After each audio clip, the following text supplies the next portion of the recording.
Tayo po ay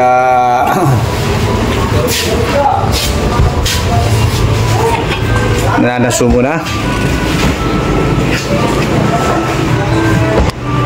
Ayan.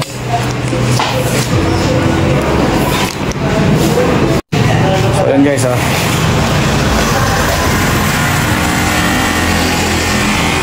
hindi na po pwede yung mga yan, no? Kaya tayo po ay mananaso muna. Ayan, no? Dami. Pupunuin natin ang tanso ang sako na yan guys, no?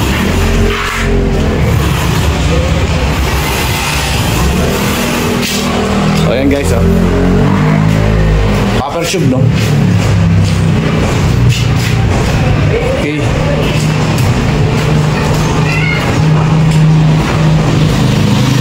2.75, no? Then aluminum, no? Ito po yung evaporator ng ating refrigerator. Sira na, hindi na pwede yan. So yung mga tanso ng ating mga rewind, yung mga electric fan. So ayan, mga pansin ninyo, may mga aluminum siya, fake yan. So ang totoong original na motor ng electric fan ay yung copper, no? So yan, sa refrigerator po, ayan, makina po ng refrigerator yan. Makikita nyo, alum, no? Ayan, no? Ginasgas namin, puti yung kanyang tanso, puti, meaning peke, no? Alum, local yan. Ayan, ito, takita nyo, kulay puti rin siya, oh. Hindi po siya tanso, no? Alum. Ayan guys.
Ayan guys, oh.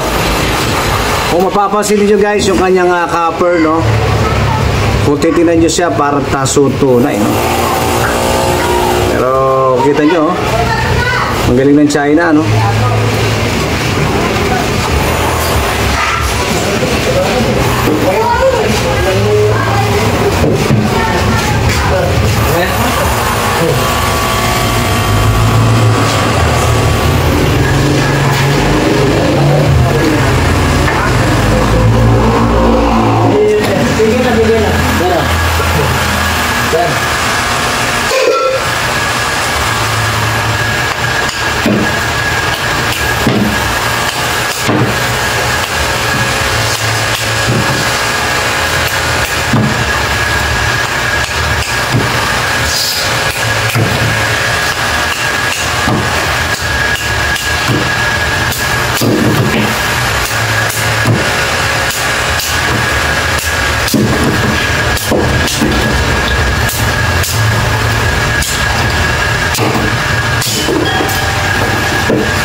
Ito guys, oh.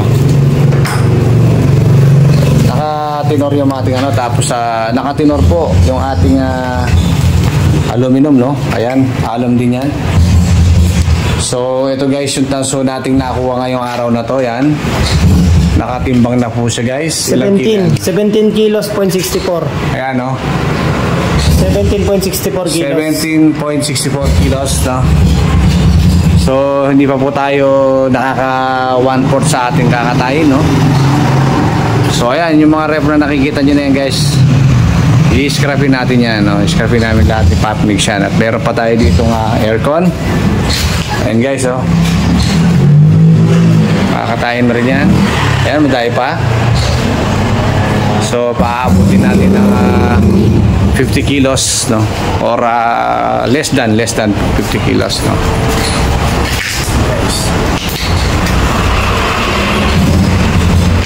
So yun guys, hanggang dito lang po ang aking video. Thank you so much and thank you for watching.